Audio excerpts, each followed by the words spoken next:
Semoga kita sehat semua ya. Makan makanan yang bergizi, minum air putih yang cukup, dan konsumsi vitamin secara teratur. Sebentar lagi kita akan memulai ibadah kita hari ini.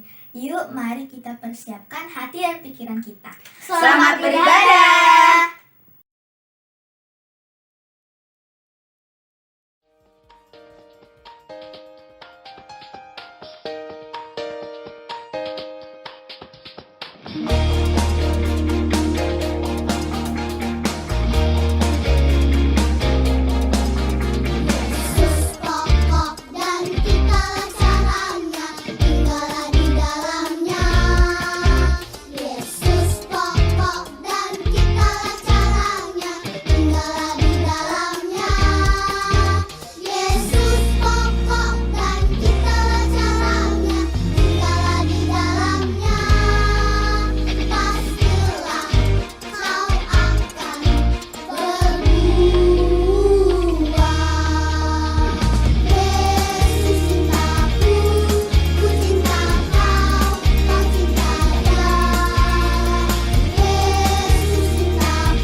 Hai adik-adik, seneng banget hari ini kita bisa ketemu lagi dengan Kamira. Wah, kakak harap kalian semua dalam keadaan yang sehat selalu. Wow, masih di bulan Agustus nih adik-adik. Kita membahas tema yang sama nih adik-adik, yaitu The King Series. Ini bukan cerita tentang raja yang biasa-biasa aja loh adik-adik. Ini cerita tentang raja yang luar biasa. Walaupun memang mereka tidak sempurna, tapi ada banyak hal yang baik dan benar yang kita bisa pelajari dari mereka.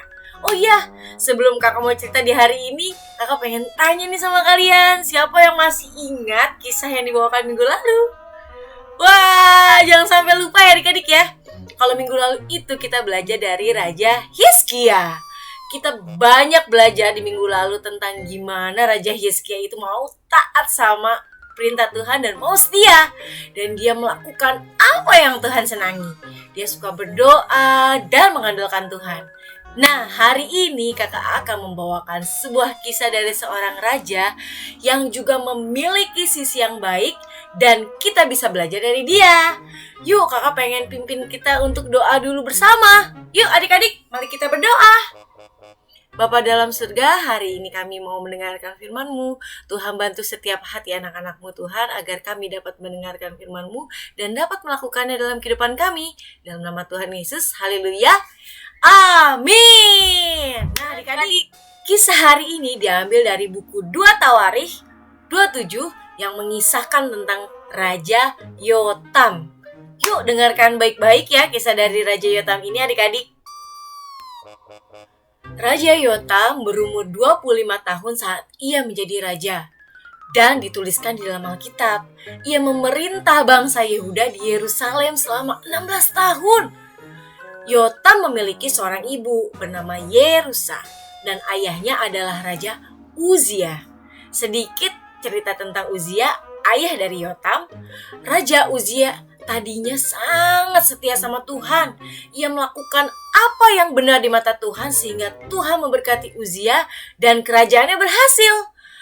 Namun karena kerajaannya makin kuat, Uzia jadi sombong dan berubah setianya dari Tuhan. Sehingga akhir hidupnya ia menderita penyakit kusta, yaitu sebuah penyakit kulit yang amat menyeramkan dan berbahaya. Sehingga ia dikucilkan atau ditempatkan sendirian terpisah dari semua orang adik-adik. Dan Yotam anaknya menggantikan dia jadi raja. Wah, sungguh kisah yang tragis ya untuk Raja Uzia adik-adik. Nah, untungnya anaknya Raja Yotam melakukan yang benar di mata Tuhan. Dia tidak melakukan hal seperti ayahnya, yaitu Raja Uzia. Mungkin bisa jadi hatinya tidak sombong seperti ayahnya adik-adik. Karena Yotam belajar dari hidup ayahnya yang tidak setia sama Tuhan. Makanya Tuhan pun menyertai Yotam. Banyak hal yang dilakukan Raja Yotam untuk memuliakan nama Tuhan adik-adik. Seperti contohnya, Raja Yotam membangun pintu gerbang tinggi di rumah Tuhan. Pintu gerbang yang kita tahu ya adik-adik itu adalah pintu di mana yang besar sekali, sangat megah, yang dimana tertulis di Alkitab dibangun biasanya untuk membuat istananya dia tinggal dan rumah Tuhan itu tersambung. Jadi dekat kalau Raja Yotam mau beribadah sama Tuhan adik-adik. Di masa ayahnya Raja Uzia memisahkan antara rumah Tuhan sama istananya. Jadi tidak ada kedekatan antara Raja Uzia dengan Tuhan. Jadi dia tuh fokus perang dan memperkuat kerajaan aja. Nah, selain membangun pintu gerbang rumah Tuhan, Raja Yotam juga membangun tembok oval yang sangat besar dan panjang. Nah, Raja Yotam juga membangun kota-kota di pegunungan, serta benteng-benteng dan menara-menara di hutan. Hal ini dia lakukan untuk memperkuat pertahanan kerajaannya. Namun dengan segala upaya, Raja Yotam memang masih saja bangsa Yehuda suka nggak taat nih sama Tuhan. Banyak yang melakukan hal-hal yang merusak dan menyakiti hati Tuhan. Namun Raja Yotam terus fokus dengan pekerjaannya. Dia bahkan berperang melawan Raja bangsa Amon dan berhasil mengalahkannya. Jadi si Raja bangsa Amon harus bayar upeti atau yang kita kenal dengan persembahan seperti pajak yang menggambarkan bahwa bangsa Amon tunduk kepada bangsa Yehuda yang dipimpin oleh Raja Yotam. Nah, adik-adik, akhir kisah hidup Yotam, ia menjadi kuat karena ia mengarahkan hidupnya kepada Tuhan. Tuhan menyertai dia karena Yotam itu tidak sombong adik-adik. Walaupun banyak hal-hal yang dia lakukan, tapi dia tidak pernah menganggap bahwa itu adalah hasil kerjanya dia. Bahwa itu adalah hasil kerja Tuhan. Wah, sebuah kisah yang luar biasa ya adik-adik ya. Bagaimana menurut kalian kisah tadi? Waktu kakak mengetahui kisah ini ya adik-adik, kakak tuh merasa, wah luar biasa banget ya hatinya Yotam adik-adik. Yang mau terus setia dan taat sama Tuhan, walaupun dia terkadang terjatuh dan dia mau kembali lagi kepada Tuhan. Banyak hal yang kita bisa pelajari dari kisah Raja Yotam adik-adik. Kalau suatu hari adik-adik bisa berkunjung ke Yerusalem, adik-adik bisa lihat nih bangunan-bangunan bekas zaman dulu di masa pemerintahan raja-raja. Seperti tembok oval yang dibangun membatasi kota Daud dan tembok bagian selatan dari Bait Allah di Yerusalem. Hari ini kakak mau mengajak adik-adik belajar dari karakter Raja Yotam. Kalau adik-adik dengar kisah Raja Yotam, adik-adik bisa belajar dari karakternya yang sangat rendah hati. Beda dengan hati ayahnya yang berubah menjadi sombong ketika keberhasilan atas kerajaannya terjadi. Hati sombong itu kayak gimana sih adik-adik? Hati sombong itu yakni ketika kita menganggap diri kita paling benar loh adik-adik. Nah, orang mau kasih masukan atau nasihat, kita menolak karena kita ngotot kalau kita yang paling bagus dan paling benar. Sehingga itu cenderung kita mau lebih banyak ngomongin tentang kitanya. Kita bisa apa, kita lakukan apa, kita punya apa, bahkan tak jarang meremehkan orang lain adik-adik. Seperti itulah sikap hati yang sombong. Nah adik-adik, contoh misalnya kita berbuat sombong kayak gimana sih? Nah mungkin adik-adik pernah punya mainan bagus. Ketika teman adik-adik punya mainan yang lain, adik-adik suka bilang, ini mainanku paling bagus loh, mainan kalian gak sebagus punya aku. Nah adik-adik, itu meremehkan banget ya adik-adik ya.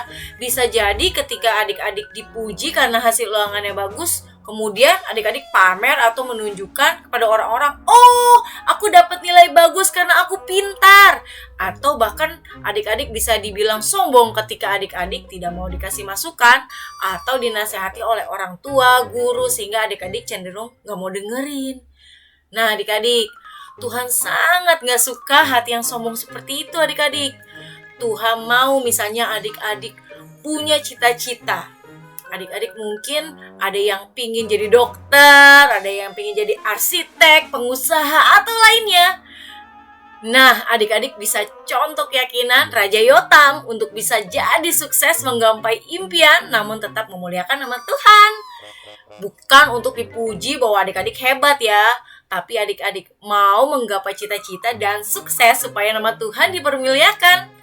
Adik-adik punya respon yang benar saat berhasil melakukan sesuatu dengan mengucapkan terima kasih kepada Tuhan, tidak merendahkan orang lain atau meremehkan mereka yang punya barang atau nilai ulangan yang tidak sebagus adik-adik. Sehingga pada akhirnya adik-adik akan selalu mengingat bahwa segala keberhasilan adik-adik hanya didapatkan daripada Tuhan. Tuhan yang selalu berserta kita seperti halnya Tuhan menyertai Raja Yotam. Nah adik-adik, itu adalah akhir cerita dari Kamira hari ini. Kakak mau mengencourage kalian untuk tetap semangat di dalam Tuhan, terus berdoa, dan jangan lupa baca Alkitab, dan terus semangat untuk belajar. Oke adik-adik? Dan tetap rendah hati, dan tidak sombong. Oke? Oke, sampai ketemu lagi. Bye!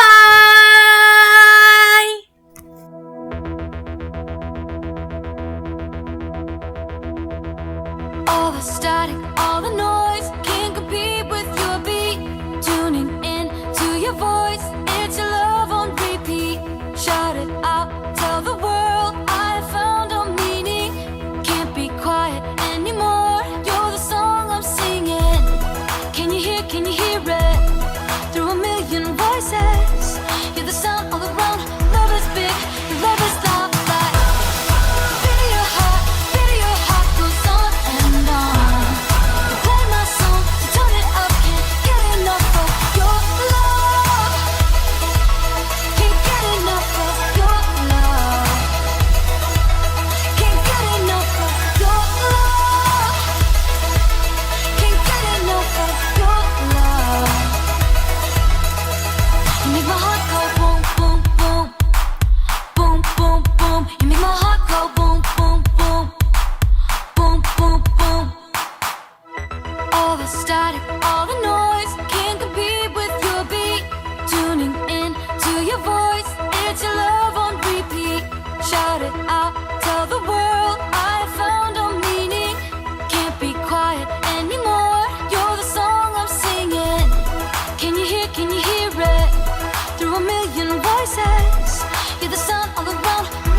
Jesus, my heart is yours, now and forevermore. Let it only be for you. Jesus, my heart is yours, now and forevermore. Let let it only be for you. Jesus, my heart is yours, now and forevermore. Let it only be for you. Jesus, my heart is yours, now and forevermore. Let it only be for you. Beat of your heart goes on and on. You play my song, so turn it up, can't get enough of. Beat of your heart goes on and on. You play my song, so turn it up, can't get enough of your love. Can't get enough of your love. Can't get enough of your love.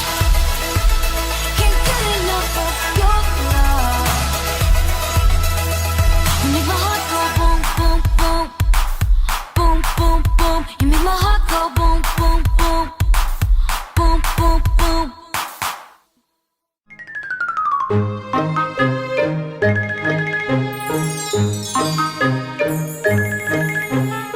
Halo adik-adik, gak kerasa ya, sekarang kita sudah di penghujung acara nih. Kakak mau share apa yang kita belajar hari ini. Hari ini kita belajar dari seorang raja yang bernama Raja Yotam. Raja Yotam memiliki hati yang tidak sombong ketika ia membangun kerajaannya dengan terus mengandalkan Tuhan dalam berbagai hal. Raja Yotam membangun kota, tembok, serta benteng, tapi ia terus menyenangkan hati Tuhan. Dengan cara apa? Dengan menjaga hidupnya sesuai yang Tuhan pengen dan banyak-banyak berdoa. Kakak yakin adik-adik di sini pasti bisa kok menjadi seperti Raja Yotam yang meraih impiannya untuk memuliakan nama Tuhan dan tidak sombong. Yuk adik-adik, kita bersatu di dalam doa. Selamat pagi Tuhan, terima kasih Tuhan atas berkat Engkau dalam hidup kami. Terima kasih Tuhan atas segala firman yang Kau berikan pada kami pada hari ini. Kami belajar Tuhan untuk terus menjadi seperti Yotam dalam hidup kami. Berkati kami Bapa dan sertai kami Bapa hari ini dalam tangan Engkau. Terima kasih Tuhan, terima kasih Yesus. Terima kasih Engkau selalu menyertai kami. Terima kasih, dalam nama Tuhan Yesus Kristus kami berdoa dan mengucap syukur. Haleluya, amin. Thank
you.